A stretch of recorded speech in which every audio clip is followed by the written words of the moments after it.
السلام عليكم ورحمة الله وبركاته. أهلا وسهلا بكم إلى برنامجكم بالعربي. موضوع حلقتنا لهذا اليوم أعزائي المشاهدين مصير شرق الفرات، وكذلك إمكانية دخول قوات بيشمركة روجافا إلى كردستان سوريا. وسنتطرق أيضا في هذه الحلقة إلى الاستراتيجية الجديدة الأمريكية تجاه القضية الكردية في كردستان سوريا. أناقش هذه المواضيع مع ضيفي عبر السكايب السيد عبد الباسط حمو، نائب رئيس الائتلاف السوري المعارض، وكذلك عضو المكتب السياسي للحزب الديمقراطي الكردستاني في سوريا. أهلا وسهلا بك أستاذ عبد الباسط.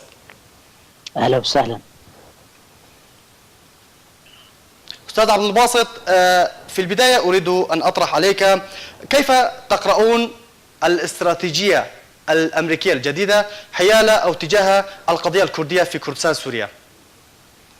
بداية أتقدم بالتبريكات على قناة آرك وقسم العربي الذي هي الحلقة الثانية الذي أكون الآن ضيفا عندكم، وكذلك الأمر أتقدم بتعازي إلى عائلة الأخ والأستاذ توفيق عبد المجيد الذي سينقل جسمانه عبر مطار اسطنبول إلى هولير ومن هناك إلى قامشلو، وأعزي رفاقي والمجلس الوطني الكردي بوفاة هذه الشخصية الوطنية الكردية المثقفة.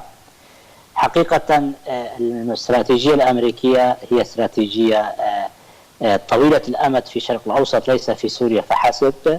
أمريكا موجودة في كل مكان لأنها الدولة العظمى التي تقود الصراع السياسي وتقود الأجندة الدولية. لذلك أن الملعب السوري، الساحة السورية هي مهمة وأساسية بالنسبة للاستراتيجية الأمريكية، ولكن في الآونة الأخيرة اتضحت بشكل أكثر وضوح الأجندة الأمريكية بأنها سوف لن تنسحب من سوريا إلا بعد انتهاء الإرهاب وداعش، وأيضا إعادة الأعمار في سوريا. نستطيع القول أن بدون القضية الكردية وبدون الوجود حقوق الشعب الكردي في المنطقة بالتأكيد لن يكون هناك استقرار في المنطقة. ووقف الأكراد والأمريكان في إسقاط نظام بغداد، نظام صدام حسين، في الوقت الذي كانت بعض الدول تعارض ذلك. لذلك الأمريكان أعتقد يرونون في الكرد كحليف استراتيجي، وورد هذا التصريحات على لسان الكثير من المسؤولين الأمريكيين وعلى رأسهم الرئيس ترامب.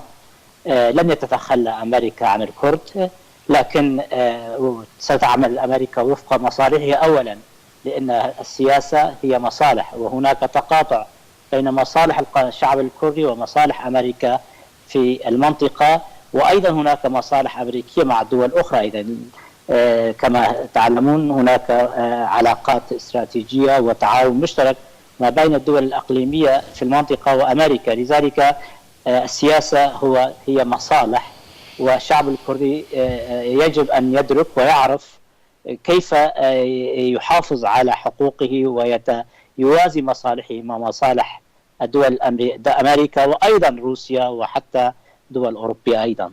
أستاذ عبد الباسط، الاستراتيجية الأمريكية هل ستشمل الطرفين الكرديين، أقصد المجلس الوطني الكردي والبيادي في كردستان سوريا، أم سيقتصر الدعم على البيادي؟ لا أعتقد أن القضية الكردية بمنظور أمريكي هي قضية واحدة. قد يكون هناك تعامل تكتيكي مع بعض، ولكن الاستراتيجية الأمريكية هي كيف تحافظ على حلفائها الأكراد. المجلس الوطني الكردي له دور في العلاقات الدولية، في هيئة التفاوض، وأيضا له علاقة مع بيادي كجانب العسكري التكتيكي أيضا. لذلك الأمريكا بالأخير سوف ينظر للقضية الكردية بمنظور عام، قد يتعاطى مع جميع الفرقاء، ولكن في النهاية القضية الكردية والشعب الكردي هو بمنظار عام يتطلع إليه أمريكا. وأيضا نحن الكرد يجب أن نعرف أين هي تكمن مصالح أمريكا وأين تكمن مصالحنا، لا أن نكون أداة مسخرة ويستخدم ثم يترك جانبا. المجلس الوطني الكردي له مشروع وطني وله مشروع قومي، وأيضا له دور في المعارضة وله دور مع المكونات الشعب السوري، وأيضا يتعاطى مع علاقاته في الجانب الدولي كأمريكا وروسيا وأوروبا أيضا. بينما الغير أعتقد لهم تكتيكات، ليس لهم استراتيجية. المجلس الوطني الكردي له استراتيجية وخط وطني وخط قومي واضح منذ بداية الثورة السورية حتى الآن.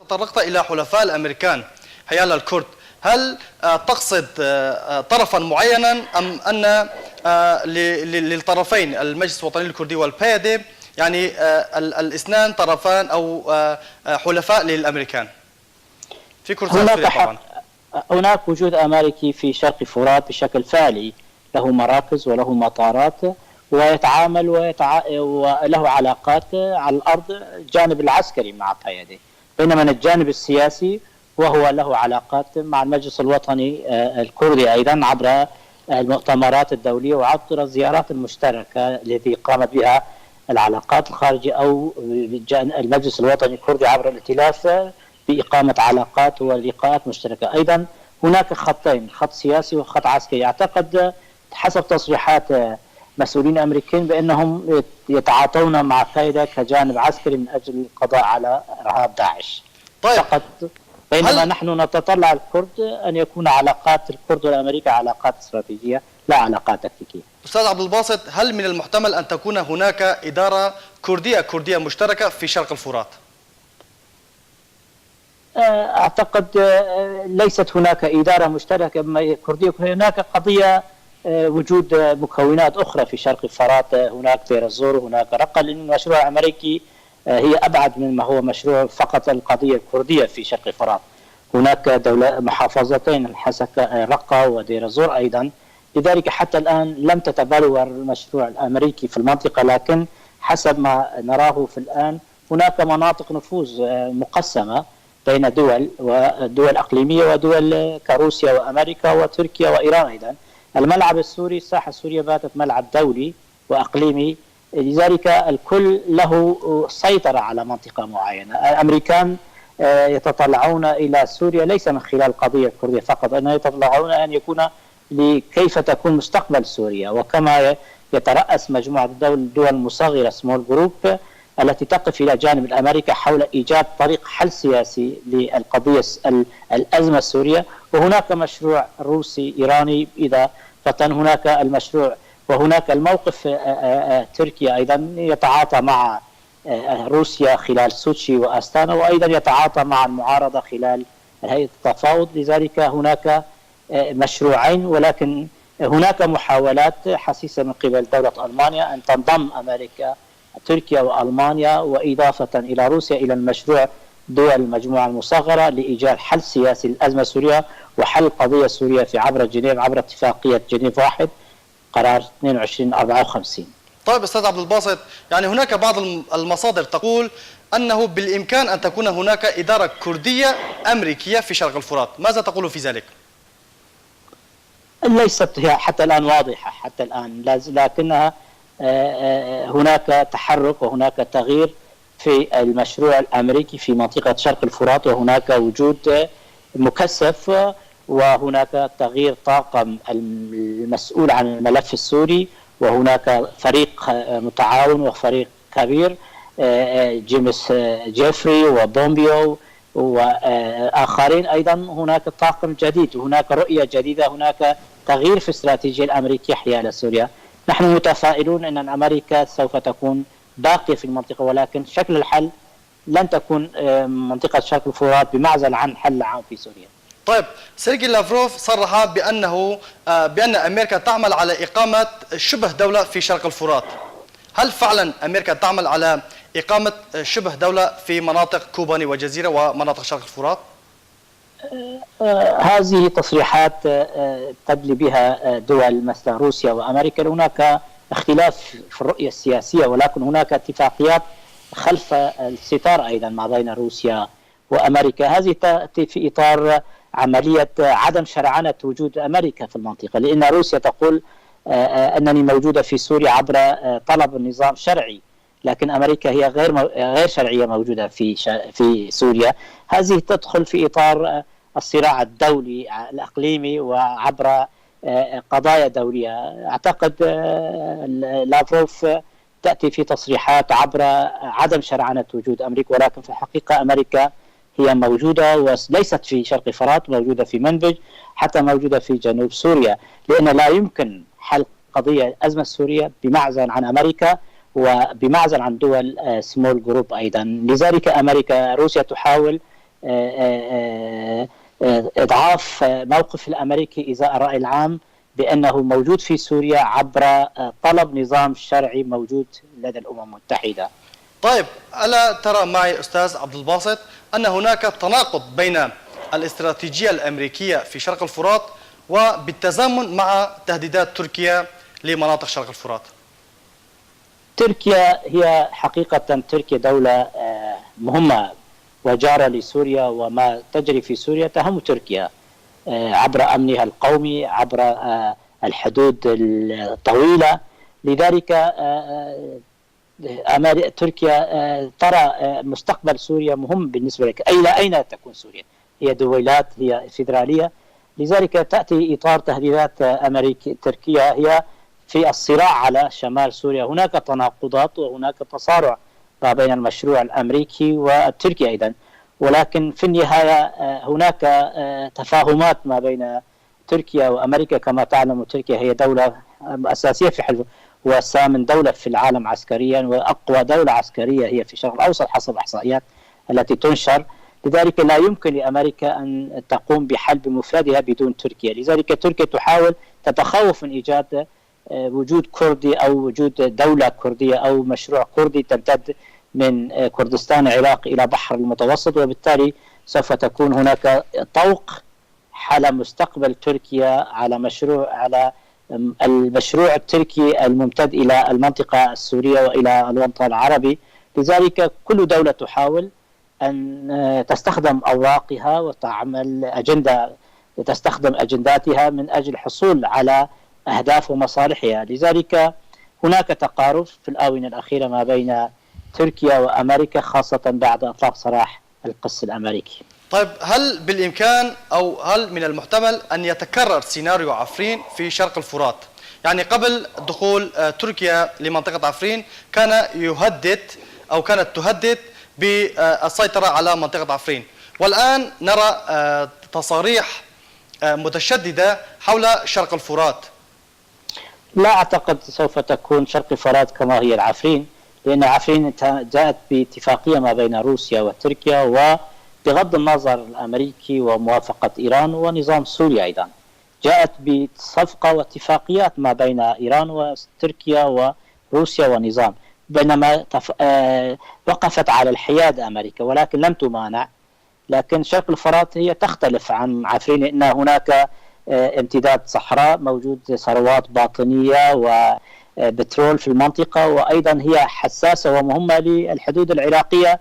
لذلك عندما تتحكم تركيا أو إيران في شرق الفرات سوف لا تكون دور أمريكي قوي في العراق. لذلك المنطقة الجغرافية ما بين العراق وسوريا، أي كردستان العراق وكردستان، هي قضية مشتركة.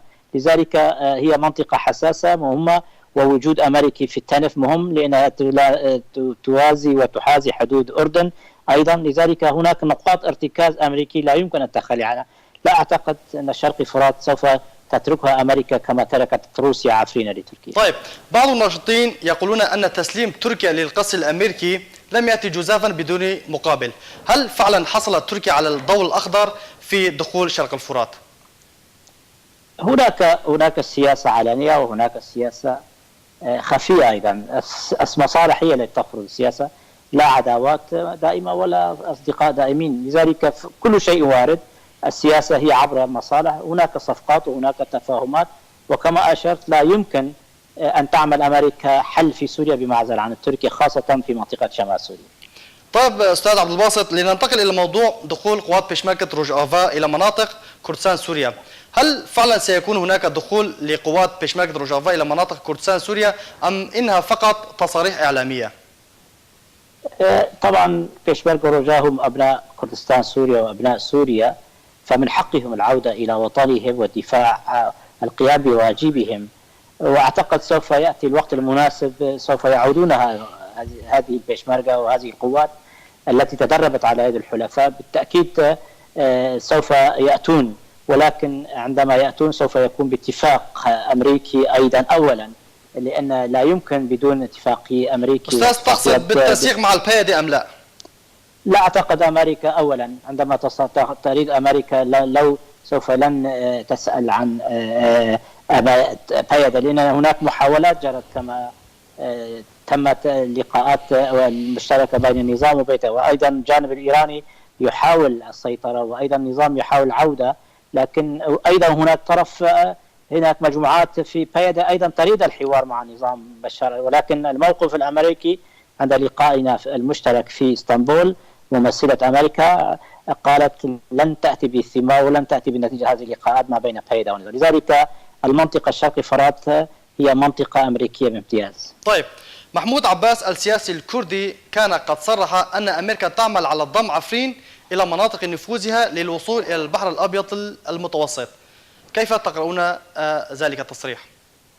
كانت هذه أحد المشاريع طبعا، وأيضا لا أعتقد حتى الآن سوف تنفذ، لأن هذا مشروع طويل. ولكن عفرين هي جزء من منطقة كردستان سوريا، كما هي كوباني وقامشلي، والمنطقة الجغرافية الممتدة عبر مئات السنين. أستاذ عبد الباسط، لا يمكن محمود عباس قال بأن المشروع قائم، المشروع قائم على الطاولة الأمريكية.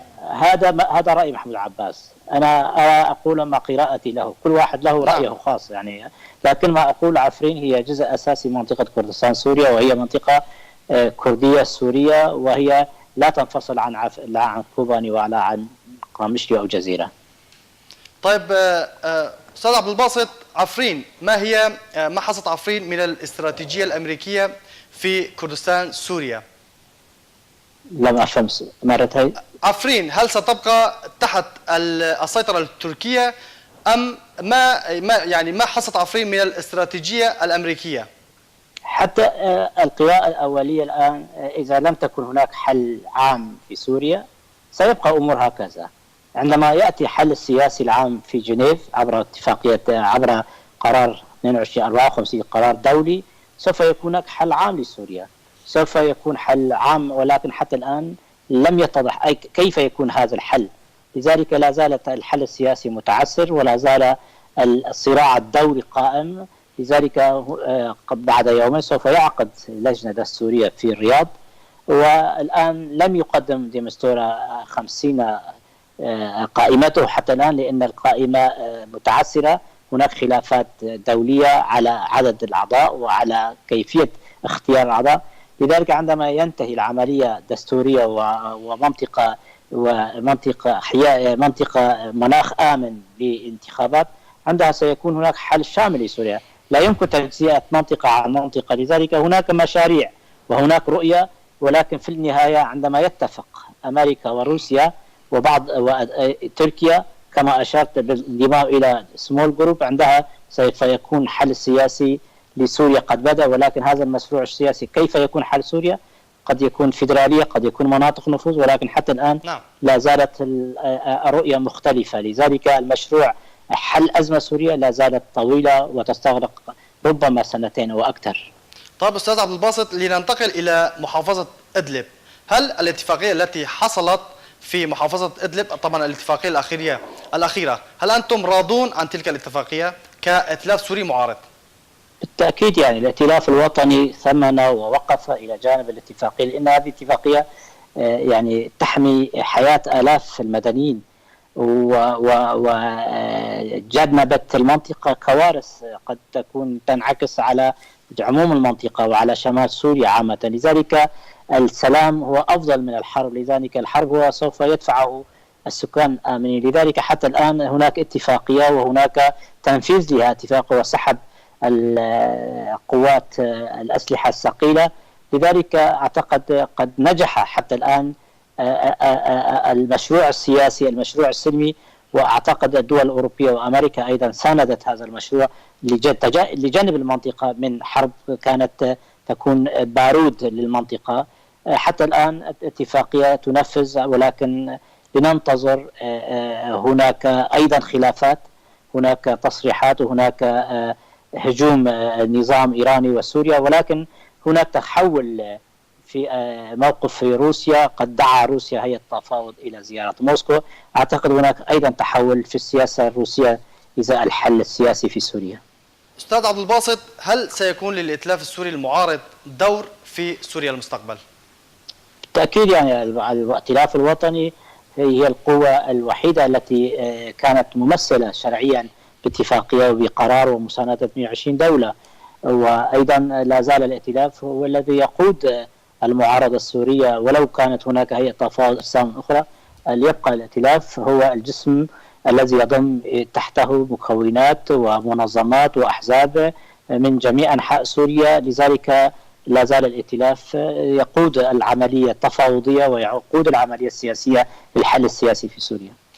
أشكرك جزيل الشكر السيد عبد الباسط حمو، نائب رئيس الائتلاف السوري المعارض وكذلك عضو المكتب السياسي للحزب الديمقراطي الكردستاني. أشكرك جزيل الشكر أستاذ عبد الباسط. في النهاية أشكركم أعزائي المشاهدين أنتم أيضا، حتى حلقة قادمة دمتم بخير.